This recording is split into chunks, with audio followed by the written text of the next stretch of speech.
मिनशैतानिर्रजीम बिस्मिल्लाहिर्रहमानिर्रहीम। आज के इस लेक्चर में हम पढ़ेंगे bacteria as a model of prokaryotic cell, यानी हम प्रोकैरियोटिक सेल के बारे में स्टडी करेंगे, लेकिन एज ए एग्जांपल हम किसको लेंगे? बैक्टीरिया को। तो बैक्टीरिया हमारे पास क्या है?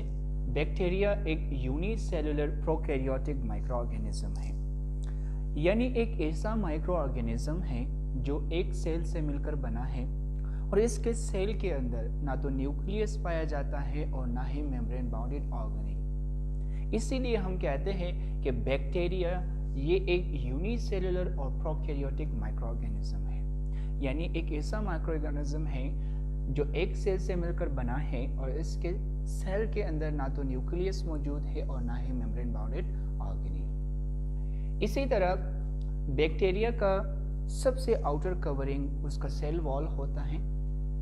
The outer most covering of bacteria is cell wall, और बैक्टीरिया की सेल वॉल पेप्टाइडोग्लाइकेन से मिलकर बना है। इस पेप्टाइडोग्लाइकेन को हम म्यूरिन भी कहते हैं। So the cell wall of bacteria is composed of peptidoglycan और म्यूरिन। इसी तरह अगर हम देखें, बैक्टीरिया के बिल्कुल सेल वॉल के नीचे क्या पाया जाता है? सेल मेम्ब्रेन पाया जाता है।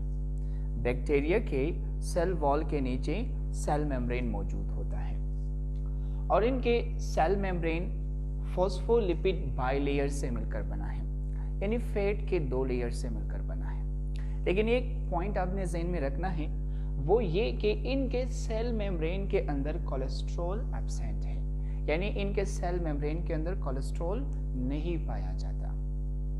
इसी तरह अगर हम बात करें तो इनके सेल मेम्ब्रेन के अंदर डिफरेंट रेस्पिरेटरी एंजाइम्स पाया जाता है और ये एंजाइम सेलुलर रेस्पिरेशन में बैक्टीरिया को हेल्प करता है। इसी तरह सेल मेम्ब्रेन इनवर्ट फोल्ड होता है और सेल मेम्ब्रेन की इनवर्ट फोल्ड होने के रिजल्ट में एक स्ट्रक्चर बनता है। उस स्ट्रक्चर को हम कहते हैं मेसोसोम। सेल मेम्ब्रेन बैक्टीरिया का जो है वो इनवर्ट फोल्ड होकर एक सेकनुमा स्ट्रक्चर को बनाता है और इस सेकनुमा स्ट्रक्चर को हम कहते हैं मेसोसोम। मेसोसोम का काम क्या है? इसी मेसोसोम के अंदर सेलुलर रेस्पिरेशन अकर होता है। इसी मेसोसोम के अंदर फोटोसिंथेसिस प्रोसेस अकर होता है और इसी तरह यही मेसोसोम सेल डिवीजन के दौरान क्रॉस वॉल फॉर्मेशन का काम भी करता है। इसी तरह बाज बैक्टीरिया वो अपने सेल वॉल के बाहर एक एडिशनल कवरिंग सेक्रीट करता है और इस एडिशनल कवरिंग को हम कहते हैं स्लाइमी कैप्सूल। बाज बैक्टीरिया अपने सेल वॉल के बाहर एक इजाफी कवरिंग भी खारिज करता है और इस इजाफी एडिशनल कवरिंग को हम क्या कहते हैं? स्लाइमी कैप्सूल कहते हैं। बेसिकली ये स्लाइमी कैप्सूल इस चीज को जाहिर करता है कि ये बैक्टीरिया पैरासिटिक है, यानी ये बैक्टीरिया डिजीज कॉजिंग है। तो जिस बैक्टीरिया के पास स्लाइमी कैप्सूल होगा वो बैक्टीरिया एक पैरासिटिक बैक्टीरिया होगा, एक डिजीज कॉजिंग बैक्टीरिया होगा। इसी तरह बाज बैक्टीरिया के पास क्या मौजूद है? फ्लैजेला मौजूद है। फ्लैजेला जो है एक थ्रेड नुमा स्ट्रक्चर होता है जो बैक्टीरिया को मूवमेंट में हेल्प करता है। और बेसिकली ये जो फ्लैजेला है ये एक किस्म प्रोटीन से मिलकर बना है। उस प्रोटीन का नाम है फ्लैजेलिन प्रोटीन। बाज ग्राम नेगेटिव बैक्टीरिया के पास एक ट्यूब नुमा स्ट्रक्चर मौजूद होता है। इस ट्यूब नुमा स्ट्रक्चर को हम कहते हैं पिलाई। बाज ग्राम नेगेटिव बैक्टीरिया के पास एक ट्यूबुलर स्ट्रक्चर होता है। इस ट्यूबुलर स्ट्रक्चर को हम कहते हैं पिलाई और ये जो पिलाई है ये पिलीन प्रोटीन से मिलकर बना होता है। ये एक किस्म प्रोटीन से मिलकर बना है और इस प्रोटीन का नाम है पिलीन प्रोटीन। पिलाई का काम क्या है? पिलाई का काम ये है कि वो बैक्टीरिया को हेल्प करें कॉन्जुगेशन प्रोसेस में। कॉन्जुगेशन जो है एक टाइप का रिप्रोडक्शन है जिसके थ्रू बैक्टीरिया अपनी नस्ल को आगे बढ़ाता है और ये जो रिप्रोडक्शन यानी कॉन्जुगेशन प्रोसेस है वो पिलाई की बदौलत होता है। वो पिलाई की हेल्प के थ्रू होता है। इसी तरह पिलाई बैक्टीरिया को हेल्प करता है ताकि वो अपने होस्ट के सेल्स के साथ या अपनी होस्ट के टिश्यू के साथ अटैच हो सके। It means it helps the bacteria to attach to the surface of their host tissue or their host cell. इसी तरह अगर हम बात करें तो बैक्टीरिया के अंदर 78 राइबोसोम पाया जाता है। बैक्टीरिया के अंदर 78 राइबोसोम भी प्रेजेंट है। बैक्टीरिया के पास एक ही डीएनए होता है और वो डीएनए सर्कुलर होता है।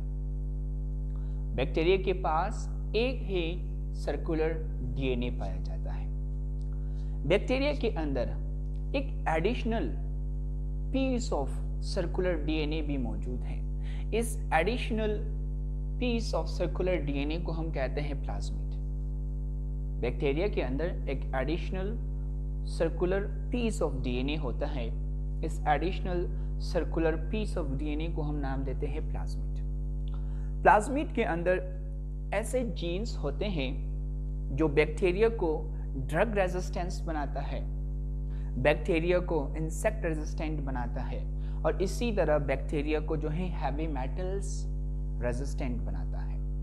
तो इसके अंदर ऐसे जीन्स मौजूद हैं जो बैक्टीरिया को हेल्प करता है ताकि वो ड्रग को रेजिस्ट कर सके, वो इंसेक्ट को रेजिस्ट कर सके और इसी तरह वो हैवी मेटल को भी इंसेक्ट रेजिस्ट कर सके। बैक्टीरिया के अंदर जो है एक सीक्वेंस ऑफ डीएनए मौजूद होता है, एक सीक्वेंस ऑफ न्यूक्लियोटाइड पाया जाता है। इस सीक्वेंस ऑफ डीएनए को या इस सीक्वेंस ऑफ न्यूक्लियोटाइड को हम कहते हैं ट्रांसपोसोन्स। इसे हम क्या कहते हैं? ट्रांसपोसोन्स कहते हैं। और ये जो सीक्वेंस ऑफ न्यूक्लियोटाइड है या ये जो स्मॉल पीस ऑफ डीएनए है, ये बैक्टीरिया को जो है पैरासिटिक नेचर प्रोवाइड करता है। तो ये था पूरा बैक्टीरिया के बारे में। होप आपको समझ आ चुका है। अगर आपको इस टॉपिक के रिलेटेड कोई भी क्वेश्चन है, कोई भी प्रॉब्लम है, तो आप नीचे कमेंट बॉक्स में पूछ सकते हो। हम जल्द ही कोशिश करेंगे कि नेक्स्ट वीडियो में आपके उन प्रॉब्लम को सॉल्व कर सके। अगर अभी तक आपने हमारे चैनल को सब्सक्राइब या हमारे फेसबुक पेज को लाइक नहीं किया है तो हमारे यूट्यूब चैनल को सब्सक्राइब करें और हमारे फेसबुक चैनल को भी लाइक करें ताकि हमारे आने वाले वीडियोस आपको जल्द से जल्द मिल सके।